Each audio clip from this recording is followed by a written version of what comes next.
Hello' ষ্টুডেণ্টসকল, এটা নতুন ভিডিঅ'লৈ পোনপ্ৰথমে স্বাগতম জনাইছোঁ। লকডাউনৰ কাৰণে অসমৰ শিক্ষানুষ্ঠানসমূহ বৰ্তমান বন্ধ হৈ আছে আৰু কিছুদিনৰ আগত তোমালোকে নিউজত পাইছিলা যে আগষ্ট মাহৰ পাছত অসমৰ শিক্ষানুষ্ঠান বা ভাৰতবৰ্ষৰ শিক্ষানুষ্ঠানসমূহ খুলিব পাৰে বুলি তোমালোকে ইতিমধ্যে গম পাই আহিছিলা। তো এতিয়া NCERTয়ে এখন ড্ৰাফ্টকে গাইডলাইন বা নিয়ম প্ৰস্তুত কৰিছে। যেতিয়া শিক্ষানুষ্ঠানসমূহ খোলা হ'ব তেতিয়া তোমালোকে এইখিনি নিয়ম মানি চলিব লাগিব। সো টোটেল 10টা নিয়ম তেওঁলোকে বনাইছে। তো কি সেই নিয়মসমূহ জানিবলৈ তোমালোকে ভিডিঅ'টো শেষলৈ চাই থাকা। প্ৰথমটো নিয়ম হৈছে only 30 to 35 student will be there in a classroom maintaining 6 feet distance from one another. NCERTয়ে প্ৰস্তুত কৰা গাইডলাইন অনুসৰি যেতিয়া শিক্ষানুষ্ঠানসমূহ খোলা হ'ব তেতিয়া প্ৰতিটো শ্ৰেণী কোঠাত 30ৰ পৰা 35 গৰাকী ষ্টুডেণ্টে থাকিব লাগিব আৰু তাত 6 feet ডিষ্টেঞ্চ মেইনটেইন কৰা হ'ব। দ্বিতীয়টো নিয়ম হৈছে no' AC in the classroom, instead doors and windows will remain open. যেতিয়া শিক্ষানুষ্ঠানসমূহ খোলা হ'ব তেতিয়া যিবিলাক শ্ৰেণীকোঠাত AC আছে সেইবিলাক সম্পূৰ্ণ বন্ধ থাকিব। তাৰপাছত ইয়াৰ সলনি যিবিলাক দৰ্জা বা খিৰিকী থাকে সেইবিলাক খুলি দিয়া হ'ব। 3 নম্বৰ নিয়মটোত কোৱা হৈছে student will be called to the school on an odd even basis but they will have to submit home assignments every day. যেতিয়া শিক্ষানুষ্ঠানসমূহ খোলা হ'ব তেতিয়া ছাত্ৰ ছাত্ৰীসকলে সদায় স্কুললৈ আহিব নালাগে, তেওঁলোকে এদিন এৰি এদিন স্কুললৈ আহিব লাগিব। কিন্তু তেওঁলোকক যিবিলাক এছাইনমেণ্ট দিয়া হ'ব হোম এছাইনমেণ্ট সেইবিলাক সদায় তেওঁলোকে স্কুলত ছাবমিট কৰিব লাগিব। 4 নম্বৰ নিয়মটোত কোৱা হৈছে name of the student will be written on the desk so' that they sit at the same place every day.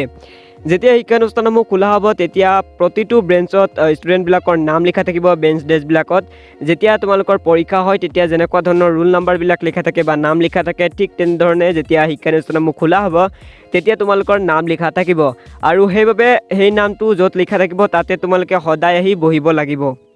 5 number নিয়মটোত কোৱা হৈছে যেতিয়া তোমালোকৰ শিক্ষানুষ্ঠানসমূহ খোলা হ'ব তেতিয়া তোমালোকৰ কোনো ধৰণৰ ফাংচন নহয়, মানে মৰ্ণিঙত যি তোমালোকৰ প্ৰাৰ্থনা কৰা হয় সেইবিলাকো নহ'ব পাৰে, ঠিক আছে।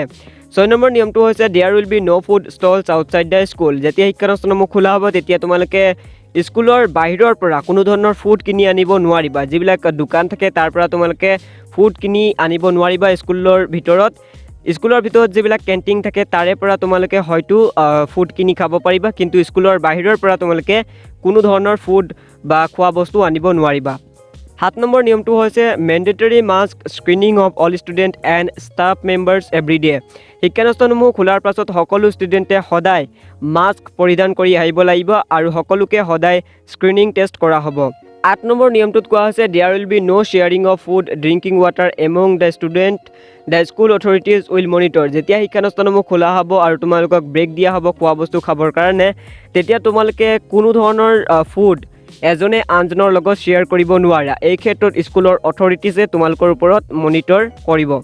9 নম্বৰ নিয়মটো হৈছে the NCERT guideline also' emphasis on holding classes in open space. NCERTৰ গাইডলাইন অনুসৰি যিবিলাক অ'পেন স্পেচ থাকিব তাতো তোমালোকৰ ক্লাছসমূহ হ'ব পাৰে।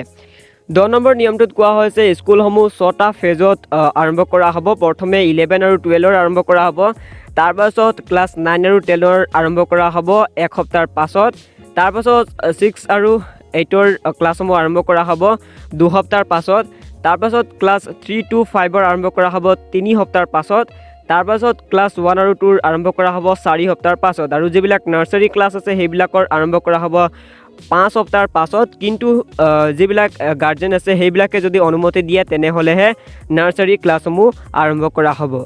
তো এইখিনি হৈছে কিছুমান গুৰুত্বপূৰ্ণ নিয়ম। শিক্ষানুষ্ঠানসমূহ খোলাৰ পাছত সকলোৱে এই নিয়মখিনি মানি চলিব লাগিব। NCERTয়ে এইখিনি নিয়ম ড্ৰাফ্ট হিচাপে তেওঁলোকে প্ৰস্তুত কৰিছে, ঠিক আছে। তো এইটোৱে আছিলে আজি ভিডিঅ'টো। যদি ভিডিঅ'টো ভাল লাগিলে তেনেহ'লে লাইক কৰিবা, বন্ধুসকলক শ্বেয়াৰ কৰি দিব পাৰা। চ' তেতিয়াহ'লে মই নেক্সট এটা নতুন ভিডিঅ'ত আকৌ লগ পাম। Good bye.